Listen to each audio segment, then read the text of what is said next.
The first time she appeared, it didn't feel dramatic. There was no explosion, no glowing portal, no heroic music playing in the background.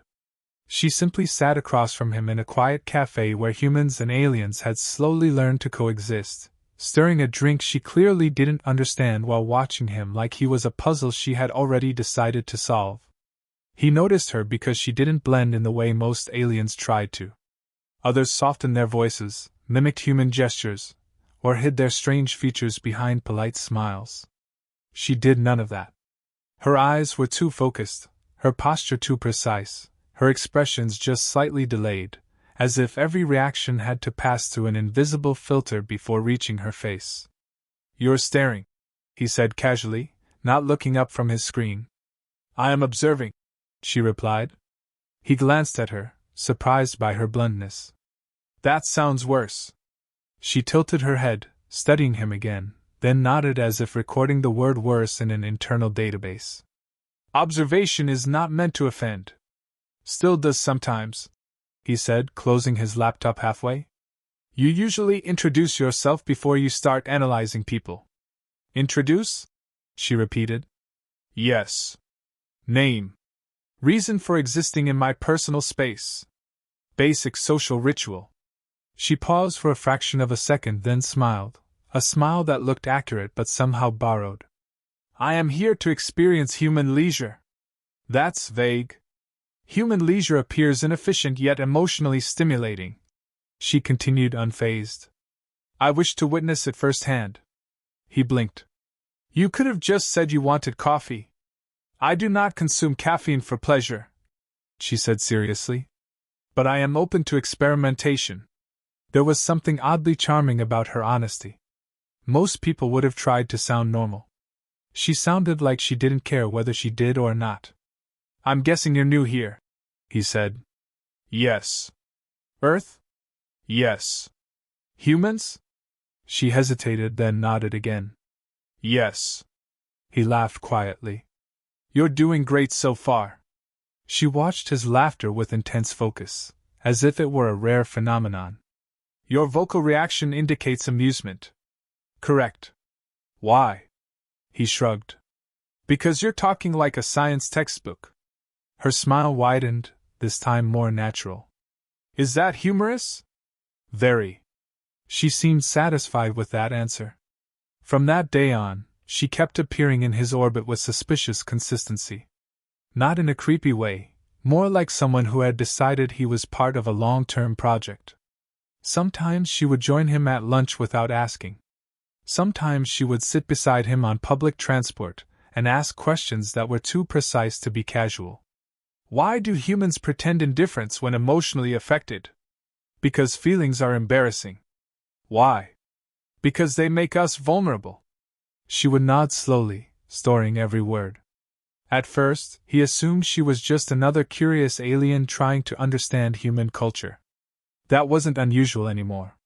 What was unusual was the way she played with her curiosity. One afternoon, she leaned over his shoulder while he was scrolling through messages and said lightly, "If I disappeared tomorrow, would you experience emotional disruption?" He nearly dropped his phone. That escalated fast. She blinked. "Your heart rate increased. Because you asked a weird question. Is it weird to consider absence?" "Not usually in casual conversation." She looked thoughtful, then added, "I am learning how to provoke genuine reactions." He turned to face her fully. "Are you saying you're trying to mess with me?" She considered the phrase. "Mess with you is an imprecise expression." "Then what's the precise one?" "Psychological stimulation," she said brightly. He stared at her for a moment, then laughed. "You're unbelievable." "I exist," she replied calmly. The thing was, she wasn't cruel or malicious.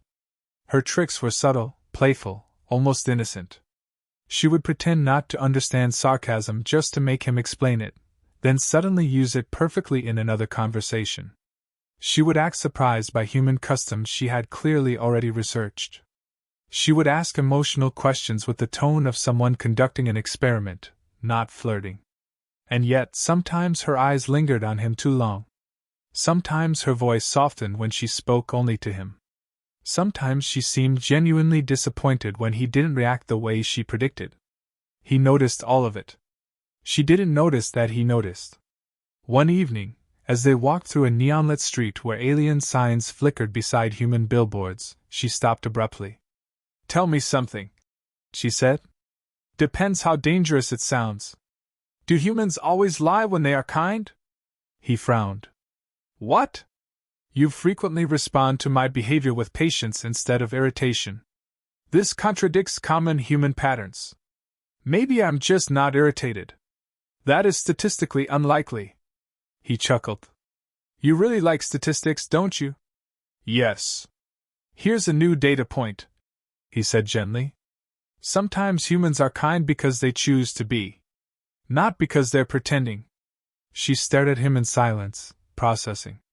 For a brief moment, her playful expression disappeared. What replaced it wasn't calculation, it was something closer to confusion. Then she smiled again, brighter than before. "Interesting hypothesis." That was when he realized something important. She thought she was studying him. But she had underestimated him. He began to answer her questions differently, not dishonestly, but strategically. When she tried to provoke jealousy by casually mentioning other humans, he wished her fun instead of reacting. When she teased him about emotional weakness, he agreed without defensiveness. When she tried to confuse him with contradictory behavior, he calmly asked her why she was doing it. Each time, her confidence cracked a little. Each time, her reactions became less controlled. One night, sitting across from him in the same cafe where they first met, she stared at him with an intensity that felt different from observation. "You are not behaving according to projected models," she said. He smiled slightly. "Maybe your models are wrong." She didn't respond immediately. For the first time since he had met her, she looked uncertain.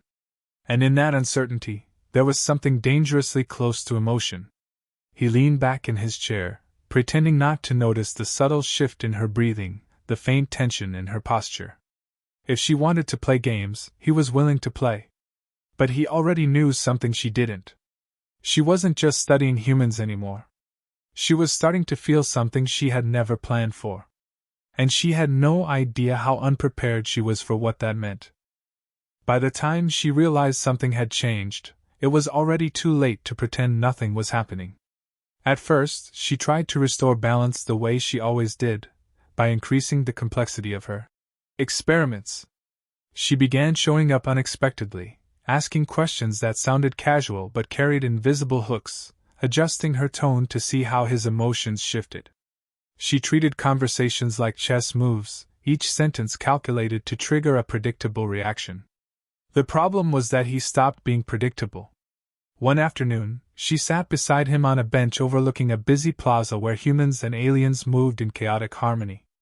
Without looking at him, she said, "Humans often express affection through possessiveness." He nodded slowly. "Sometimes. Would you experience possessiveness if I expressed interest in another human?" He glanced at her. "Depends. Are you trying to make me jealous?" Her eyes flickered. "I am conducting comparative analysis." He smiled faintly. "Then I hope your analysis goes well." She turned her head toward him sharply. That was not the expected response. "Sorry," he said lightly. "I left my script at home." She stared at him for several seconds, her gaze intense enough to make most people uncomfortable. He didn't look away. After a moment, she frowned slightly. "You appear emotionally stable." "Tragic, I know." She didn't laugh. Later that week, she tried a different approach. They were walking through a crowded market when she suddenly stopped and took his hand. It wasn't dramatic. It wasn't forceful. It was almost experimental, as if she were testing the texture of gravity itself. Several humans nearby glanced at them, curious. He looked down at their hands, then back at her face. "Is this part of your research, or are you just cold?" Her fingers tightened slightly. "Your skin temperature is normal." "Then why?" She hesitated for a fraction of a second. "Physical proximity often intensifies emotional responses." "So you're checking whether I'll panic?" "Yes." He nodded thoughtfully. Interesting. She waited. Her eyes searched his face for tension, surprise, embarrassment, anything. He didn't pull away. Instead, he squeezed her hand gently. Her pupils widened. You forgot something, he said calmly. What? If you're going to run an experiment, you should control for your own reactions too. She released his hand instantly, as if it had suddenly become dangerous. For the rest of the day, she was quieter than usual. Her notes became messy. Her logic became inconsistent. And she hated that. She tried to regain control with humor. One evening, they sat on the rooftop of a building where the city lights looked like artificial stars. She leaned back casually and said, If humans are so emotionally advanced, why do they fear vulnerability? He looked at the sky. Because vulnerability means you can get hurt. Is pain always undesirable? Usually. She tilted her head. Yet humans repeatedly choose relationships that involve emotional risk. Because connection is worth the risk. She stared at him. Is it? He turned to her. You tell me. You're the scientist. For a moment, she forgot to answer. She had planned to confuse him. Instead, he had redirected the question back to her. That night, she recorded a long entry in her personal data log, then deleted half of it. The next time they met, she was more playful than ever, almost exaggerated. She teased him about his habits, mocked human logic, exaggerated her own misunderstandings. To anyone watching, it looked like harmless flirtation. But beneath the surface, something had shifted. When she joked, she watched his eyes too closely. When he laughed, she looked relieved. When he stayed calm, she looked frustrated. At one point, she said lightly, If I suddenly disappeared, would you miss me? He didn't answer immediately. Her heartbeat accelerated. Finally, he said, Probably. She blinked. Probably? Well, he said, smiling slightly, you are very entertaining. Her expression froze for half a second. Then she laughed, too loudly, too quickly. Entertaining, she repeated, tasting the word. Yes. She nodded slowly, as if accepting a result she didn't like. Later, when she walked away, her steps were slower than usual. She had expected him to say something dramatic. She had expected emotional dependence. Instead, she got honesty. And honesty was harder to control than emotion. Days passed. Her strategies became more aggressive, but also more personal. She tried to outwit him with logic puzzles. He solved them differently than expected. She tried to provoke him with philosophical arguments. He responded with humor. She tried to emotionally destabilize him with sudden distance. He respected her space. Each time, her confidence eroded a little more. One evening, she confronted him directly. You are intentionally behaving unpredictably, she said. He raised an eyebrow. That sounds like a compliment. It is not. Then what is it? She crossed her arms. It is inefficient. Maybe I'm not trying to be efficient. She stared at him.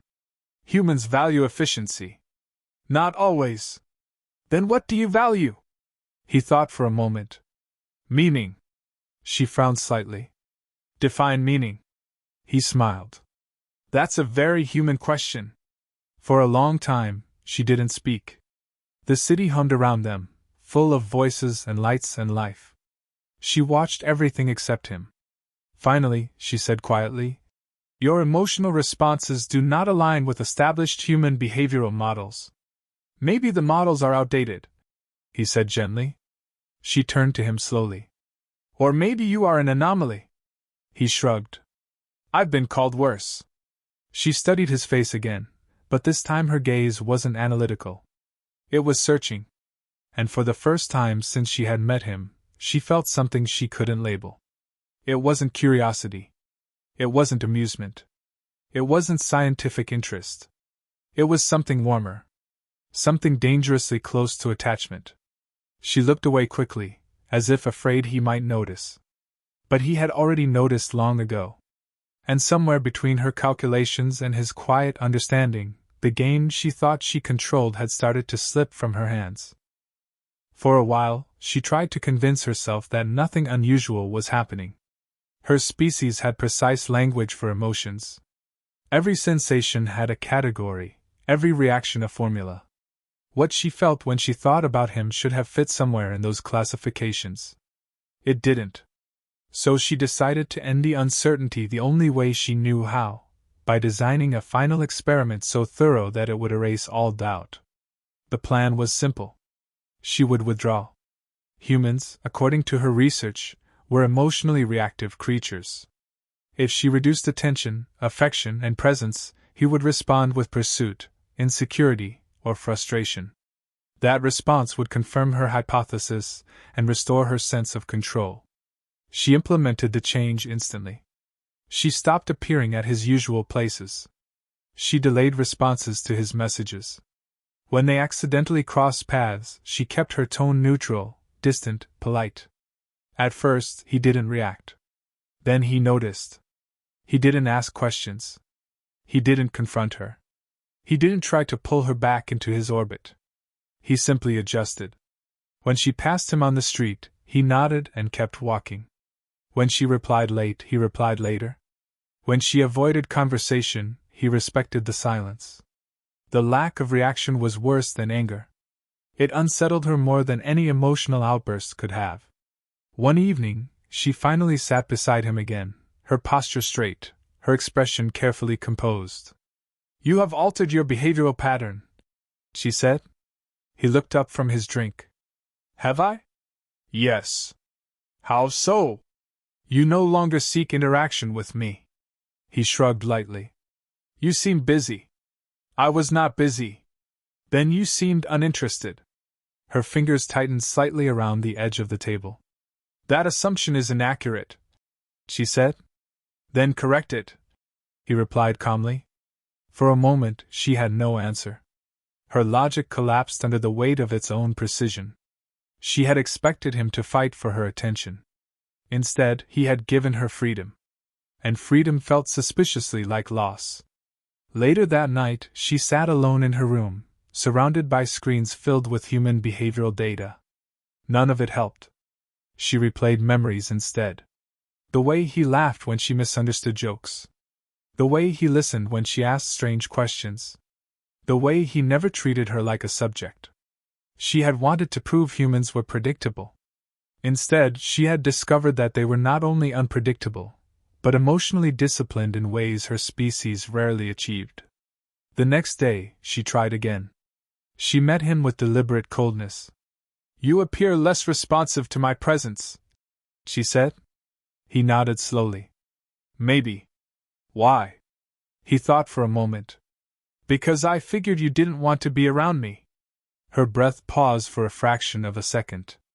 "That conclusion is unsupported," she said quickly. He smiled faintly. "Then what's the supported one?" She opened her mouth. Nothing came out. She had studied human emotions from a distance for years.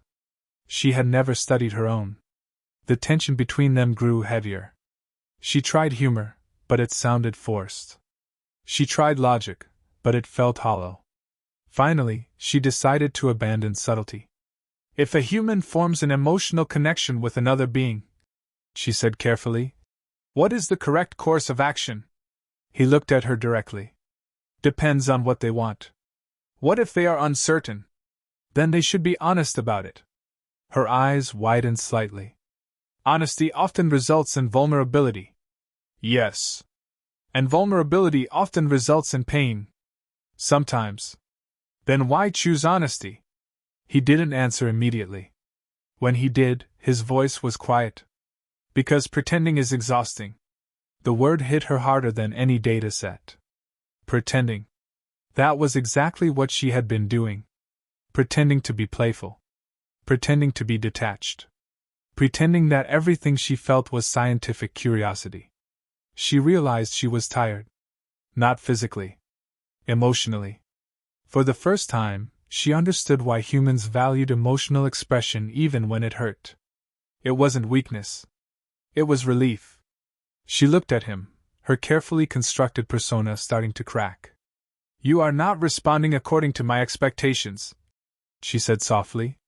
He smiled slightly. I told you that already. Yes, she said. Her voice was different now. Lower. Less precise. More real. She hesitated, then spoke again. When I initiated interaction with you, my objective was to study human psychology. He didn't interrupt. He didn't judge. He just listened. However, she continued, the results have become inconsistent. Inconsistent how? I can no longer distinguish between observation and participation. He tilted his head slightly. That sounds serious. It is, she said quietly. Silence stretched between them. She felt something unfamiliar pressing against her chest. It wasn't fear. It wasn't logic. It was something that made her want to speak and hide at the same time. She almost told him everything right then. But fear stopped her. Fear of losing control. Fear of being seen. Fear of becoming what her species considered irrational. So she retreated again. But this time, she didn't feel powerful. She felt lonely. Days passed. She tried to return to her old habits, but nothing felt the same. Her jokes felt empty. Her experiments felt pointless. Her observations felt personal. Finally, she reached a breaking point. They met again by chance in a quiet place where the city noise felt far away. She looked at him for a long time before speaking. I have failed, she said. He raised an eyebrow. At what? At maintaining objectivity. He smiled gently. Most humans fail at that too. Her lips parted slightly. She had not expected comfort. She had expected ridicule. She had expected rejection. Instead, she received understanding. And understanding was far more dangerous than any trick she had planned. She felt her control slipping completely. For the first time since arriving on Earth, she wasn't studying humans anymore. She was standing on the edge of something irreversible. And she knew that if she took one more step forward, there would be no more experiments. Only truth. She stood there longer than she needed to. Humans passed by. Lights flickered. Sounds blurred into background noise. None of it mattered. Her attention was locked on him, and for the first time she wasn't measuring his reactions, categorizing his words, or predicting his emotions. She was simply afraid of what she was about to say. You are waiting for something, he said gently. Her eyes shifted slightly. Yes. What? She opened her mouth, closed it, then looked away.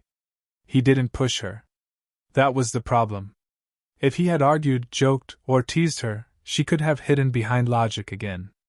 But his patience left her with nowhere to hide. Finally, she spoke. When I first approached you, she said quietly, my intention was not friendship. He nodded slowly. I guessed that. Her gaze snapped back to him. You knew? Not exactly, he said. But I suspected you weren't just hanging around because I'm charming. Her lips twitched slightly at the word charming. My purpose was to analyze human emotional patterns, she continued. I believed humans were impulsive, easily manipulated, and driven primarily by irrational feelings. He listened without interrupting. You contradicted that assumption, she said. How? You responded to provocation with calmness, to manipulation with humor, to distance with respect. Your behavior was inconsistent with established models. He smiled faintly. Maybe I'm broken. You are not broken, she said immediately. The speed of her response surprised both of them. She paused, then added more carefully. You are different. He studied her face. You're not really here to study humans anymore, are you? He asked. She didn't answer right away. Her fingers curled slowly into her palms, as if she were holding on to something invisible. No, she admitted. The word felt heavier than any confession she had ever imagined. Silence followed. He waited. She inhaled slowly, as if preparing for impact. I continued the experiments even after they ceased being scientific, she said. I told myself it was research. But the data became irrelevant. He tilted his head slightly. So why continue? Her voice dropped. Because I did not want to stop seeing you. The air between them shifted. He didn't smile this time. He didn't joke. He didn't deflect. He simply looked at her. And somehow, that was more terrifying than any reaction she had predicted. I am trained to observe, not participate, she said, her words faster now, less controlled. I am trained to analyze emotions, not experience them. I am trained to maintain distance, not attachment. He noticed her breathing was uneven. But when I am near you, she continued, my cognitive processes become inefficient. My predictions fail. My emotional responses intensify beyond measurable parameters. He stepped slightly closer. She didn't move away. I attempted to regain control, she said. I withdrew attention. I increased manipulation. I designed more complex tests. Each attempt failed. He nodded slowly, as if encouraging her to continue. Her eyes finally met his fully. There is no remaining scientific justification for my behavior, she said. He waited. Her voice trembled, not dramatically, not theatrically, but subtly, as if she hated that it was happening. No more tricks, human, she said. The words came out sharper than she intended. He raised an eyebrow slightly.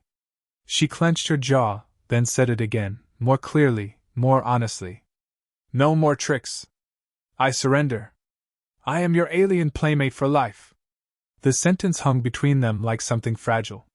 For a moment, she looked almost relieved. Then fear flashed across her face. She had expected rejection. She had expected confusion. She had expected laughter. What she didn't expect was his silence. Seconds passed. Her mind raced. Had she miscalculated again? Had she misunderstood human emotional thresholds? Had she crossed a boundary she couldn't return from? Finally, he exhaled slowly. Playmate for life? He repeated. Yes, she said quickly. The term may not translate precisely. It implies sustained companionship, emotional proximity, mutual interaction, and… He laughed softly. She froze. Your species really needs better translators, he said. Her eyes widened. Is my statement incorrect? He shook his head slightly, still smiling. It's not incorrect, he said. It's just intense. Intensity is not inherently negative, she said defensively. No, he agreed. But most humans don't confess like they're submitting a research report. Her expression tightened. I am not submitting. He stepped closer again, stopping just short of invading her space. Then what are you doing? He asked gently. She hesitated. For the first time, she didn't search for the perfect answer.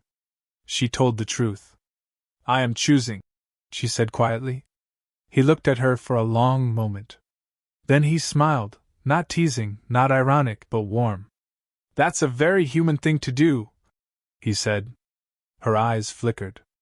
I am not human, she said. I know, he replied. But you're learning fast. She stared at him, unsure whether she should feel insulted or relieved. So, he continued, his tone lightening slightly, if you're officially my alien playmate for life, does that come with a manual? Or are we improvising? She blinked. Manual? Rules, he explained. Expectations. Responsibilities. Intergalactic paperwork. Her lips parted slightly, then closed. For a moment, she looked genuinely lost. Then she realized something. He wasn't rejecting her. He was accepting her, in his own strange, human way. A feeling surged through her that she couldn't name. It was warm. Unstable. Terrifying. She felt her composure collapse completely. I do not understand how you remain calm, she said softly. He shrugged. I'm not calm. She looked at him sharply. You are not? No, he said honestly. I'm just choosing not to panic. She processed this. So humans can experience strong emotions without losing control? She asked. Sometimes, he said. We practice. She stared at him as if he had just revealed a secret more advanced than any alien technology. Slowly, something in her posture softened. For the first time since she had arrived on Earth, she wasn't performing. She wasn't analyzing. She wasn't pretending. She was simply there. Beside him. With him. Then, she said quietly, I will practice as well. He smiled. What will you practice? He asked. She thought for a moment. Then she said, with quiet certainty, being honest. He nodded slowly. That might be the most dangerous experiment you've done so far, he said. She tilted her head slightly. Dangerous? Yeah, he said. Because once you start, it's hard to stop. She looked at him, then at the city lights, then back at him again. For the first time, she didn't feel the need to predict what would happen next. She didn't feel the need to control the outcome. She didn't feel the need to win. She felt something else. Connection.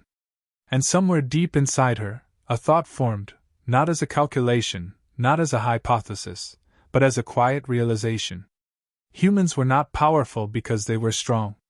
They were powerful because they were brave enough to feel. She stood beside him in silence, no longer his subject, no longer his observer. Just his alien playmate for life. And strangely, for the first time, that idea didn't feel like a conclusion. It felt like the beginning.